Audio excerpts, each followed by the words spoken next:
ഒരു ligament reconstruction സർജറിക്ക് ശേഷം ഉണ്ടാകുന്ന വാക്കിംഗ് പ്രോബ്ലംസിൽ രണ്ടാമത്തേതെന്ന് പറയുന്നത് മസിൽ ഇംബാലൻസസ് ആണ്.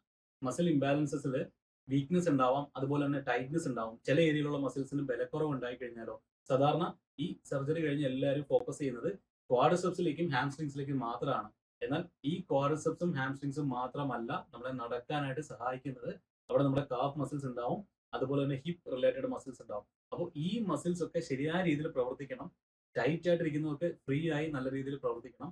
അതുപോലെ തന്നെ വീക്ക് ആയിട്ടിരിക്കുന്ന ബലമില്ലാത്ത മസിൽസിനൊക്കെ ബലം വരികയും ചെയ്യണം. ഇങ്ങനെ കംപ്ലീറ്റ് ആയിട്ട് ഒരു ഗ്രൂപ്പ് ആയിട്ട് ഇത് ജോലികൾ ചെയ്താലേ നമുക്ക് ശരിയായ രീതിയിൽ നടക്കാൻ സാധിക്കുകയുള്ളൂ. ഈ ഒരു പ്രശ്നങ്ങളൊക്കെ കമ്പൈൻ ചെയ്തിട്ട് അഡ്രസ്സ് ചെയ്യാത്തത് കൊണ്ടാണ് ഇപ്പോഴും സർജറി കഴിഞ്ഞിട്ട് മിക്കവർക്കും ശരിയായ രീതിയിൽ നടക്കാൻ പറ്റുന്നില്ല എന്നുള്ള കംപ്ലൈന്റ് പറയുന്നത്. അപ്പോൾ ഈ ഒരു പ്രശ്നം നിങ്ങൾക്കുണ്ടോ? ഉണ്ടെങ്കിൽ നിങ്ങൾ എന്ത് ചെയ്യണം? നിങ്ങൾ ഞങ്ങളുടെ ടീമിനെ കോൺടാക്ട് ചെയ്യുക. അപ്പോൾ ലിഗമെന്റ് റിലേറ്റഡ് ഇഷ്യൂസ് കാരണമോ അല്ലെങ്കിൽ സർജറി റിലേറ്റഡ് ഇഷ്യൂസ് കാരണമോ നിങ്ങൾക്ക് എന്തെങ്കിലും രീതിയിലുള്ള ബുദ്ധിമുട്ടുകൾ ഉണ്ടെങ്കിൽ നിങ്ങൾ ഒട്ടും പേടിക്കേണ്ട. ഞങ്ങളുടെ ടീമിനെ കോൺടാക്ട് ചെയ്ത് കഴിഞ്ഞാൽ നിങ്ങൾക്കുള്ള കംപ്ലീറ്റ് സൊല്യൂഷൻ ഞങ്ങളുടെ ടീമിൽ നിന്ന് ലഭിക്കുന്നതായിരിക്കും.